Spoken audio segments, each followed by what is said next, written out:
Yeah, it wasn't my decision. Everybody thinks I picked France, but I didn't pick France. I would love to shoot Walking Dead here, but you guys would be so mad because you're so clean here and we destroy everything. Oh yeah. It was a big cast at that point, big crew. I remember our final scene with the actors was at night, and I remember them handing me the mic and saying goodbye to everybody. And it was sort of hitting me that it was real. I said a few words, I might have cried a little bit. I handed the mic to our focus puller, Deej, and he cried a lot. It was sad, I don't know, you know, I ride a motorcycle through the country to get to set every day. It's how I get my mind right for what I'm gonna do during the day. Then it's how I let go of things at the end of the day. And I remember my last drive through, all through the backwoods. You know, certain ways you can get there and get there faster, but I take the long way because it's so pretty. And I remember doing that ride and then taking that ride back home with the sun coming up. And it kind of hit me during that ride that I'll never be taking this road again. And that, I don't know, it just sort of hit me. It was super emotional. It was, Melissa and I knew we were going on to do another show, but I don't know, it was like just looking around at everybody, and it was such a big part of my life, you know, shooting down in Georgia. So I don't know, it was sad, you know. I was happy with what we accomplished. We obviously did something really great, but it was sad at the same time. I hated to leave it, to be honest. Yeah, it wasn't my decision. Everybody thinks I picked France, but I didn't pick France. Scott Gimple called me and Melissa and said, hey, we have an idea for a spin-off show. It's gonna be in France. And we were like, wow, that's interesting. How are those two people going to get along in France? And what will that look like? And who will they meet there? And Melissa and I came up with, we were always talking about doing a spin-off show, but you know, we were coming up with music, playlists and ideas for a spin-off. It was kind of a travel show, but how I remember Angela King coming to me I think it was the last shot of season 10. She said, how do you see this show ending? And I said, everybody dies. Everything's on fire. And I'm like, Carol, get on the bike. And we can't go home because there's nothing left. And we watch everybody sort of die in slow motion, and so we just take off and we see who's left out there in the world. And we thought about it, and she and I would have all these conversations about it. But when they pitched the show in France, we were like, wow, that's super fascinating. But they pitched us the show in France while the other show was still happening. And so we thought, she and I thought that we would go away, have an adventure, and come back to the group. You know, a couple of days later, a couple of weeks maybe, they said this show was going to end. You know, we really put our heads together trying to think of what to do. We're both producers on it. We both have a lot of input on it. It's turning out to be this show that Europe has sort of embraced as their own show, which was the point. We didn't want to make an American tourist version of our show in another country.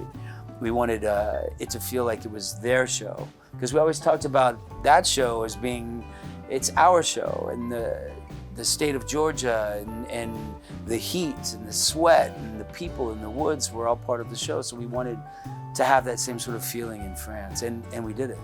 You know, it's beautiful. The most memorable place, I'm gonna have to say Mont Saint-Michel. Mont Saint-Michel was so beautiful, and the way that it's set up, and there's so much history there. But we started in Martigues, and then we went to Marseille, then we went to Arles, and then we trekked our way through Paris, and then we end up in Mont Saint-Michel. You know, it's surrounded by water. And before there was a bridge, the only way you could get to that castle was on low tide. And then if you were trapped out there, the tide would come in and just like waves. It was super dangerous, which is why that place has such a history for the things that it was used for. I stayed the night in there. So the crew would all stay in hotels down the road, but I was the only one who would stay in the castle because I was like, of course I'm gonna stay in the castle. I'm gonna stay at the hotel. You could feel the energy there. You could feel the ghosts of everything that's happened there. It was such a magical place. You know, at night, the noises and the birds and the wind, it was so romantic in so many different ways. It's a huge character in the show as well, as is Paris, to be honest. Yeah, I mean, we did, but you know, we have, our showrunner, David Zabel, really came up with new ways to use walkers. And you know, like a virus, it kind of mutates in different ways in different parts of the world, depending on the weather or what's there already. There's a storyline which you find out in season 2, what's happening, that explains that a little bit better. It's wild to see the performers in France because they're dancers. So in America, our walkers were, they're bending over backwards and crawling up walls and parkour weirdness. They're all dancers in France playing these parts, and they bend in weird ways. So the first time I saw it, I was like, whoa, that's crazy. But it's different. I didn't want to make the same show I'd been making in Georgia for just another year in a different location. I wanted new writers and new costumes and it was an opportunity to do something fresh, and that's what we did, and it's great. When you're on a show that long, the machine gets so big, I wanted to step away from the machine and go back to some sort of an independent film sort of feeling, and it's very artistic. It's the way it's shot's very beautiful. There's a lot of elements to it that really heighten the show. That finale back in Georgia of Carol and Daryl sitting on the bench talking right before he leaves, that dialogue is so spot on. We could have just ad-libbed that dialogue. It was so realistic to what was really happening. And she couldn't make it for season 1. She had some things she had to take care of. And so I always knew she was coming. Everybody knew she was coming. She was part of it before the first script was ever written. There was a lot of controversy on whether she was coming and a lot of chatter on the internet, but it was all not true. She was always part of the show. Before the first word was written, she was coming. That scene I remember shooting on the finale of Walking Dead in America, and it was so tearful. We were saying goodbye to the cast and the crew in Georgia, and it was foreshadowing sort of where we were headed. The dialogue is, it's not like I'm never gonna see you, stuff like that, but it was a tearful day on set. Everybody behind the camera was bawling. It was very real. Those two characters are very close in a way that you can only have two actors work like that who have spent that much time together. It's very unique. I can meet you and we can have a friendship on camera, but in real time, I just met you. She and I go way back, and we finish each other's sentences, so we know what each other are thinking.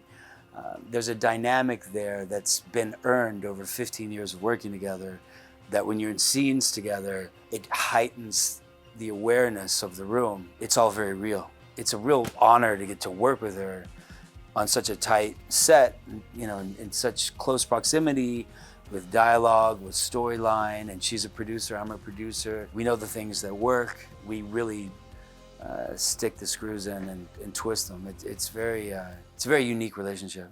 I haven't. I saw the premiere. I was working. I only kind of watch South Park when I'm working, to be honest. I saw the first one. It was great. It's different. Our show is much different than that. I saw I visited him on set in New Jersey. We sat in my car and we talked about the show for 3 hours. So I know what happens to a certain extent. And then I saw they had the premiere of it in LA when I was in LA doing something else. I think I was doing Hideo Kojima stuff in LA. And so I went to the premiere, but that's it. Yeah, it was great. That was my finest hour. That was fantastic. Then he came to shoot the coda for the other show. And we were having COVID tests, and we had doctors everywhere, and everybody had masks on. I had made a giant Q-tip, and there was a trailer where we would go in and do testing for COVID and stuff. And I had a poster made of how to use the Q-tip, which wasn't in the nose. I made up another way of using a giant Q-tip, which I'm sure you can figure out. And I made a poster, and I was gonna put Andy in the trailer and put up cameras everywhere and have the doctor come and hand him a giant Q-tip, and he'd be sitting and he'd go, oh yeah, just, you know how to do it, and him to take this huge Q-tip and then see the poster and be like, oh, right? And just film him what he was going to do. But he couldn't show up for set that week. Something happened back in England and he couldn't make it. So I was like, man. But it was a really good prank.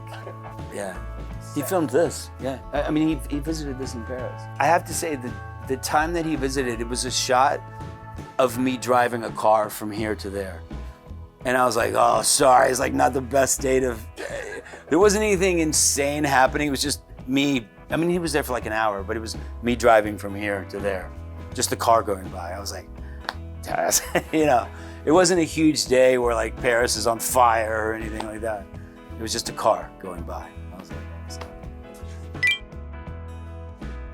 it'd be great. Oh, that'd be so cool. I'm very invested in this show right now. I want this show to go in a way, it's already doing it. It's happening how we envisioned it happening, which was a very big swing. The way it looks, the way it sounds, the way it smells, the way it feels, is very unique. It's you have all the Walking Dead, you have all the different spin-offs and shows.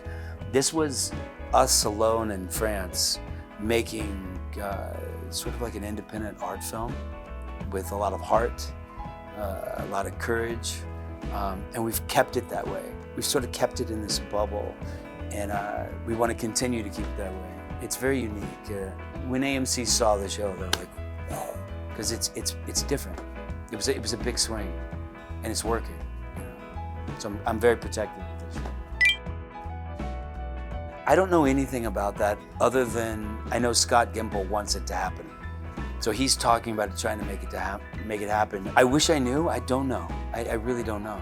Yeah, I would love to have a world where all the characters from the past show up. I'd love to see Shane and Merle and all these different characters show up. That would be cool.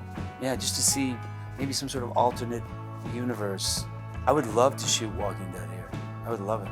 But you guys would be so mad because you're so clean here and we destroy everything. Like even the people in Paris, they were like, oh my God, what have you destroyed?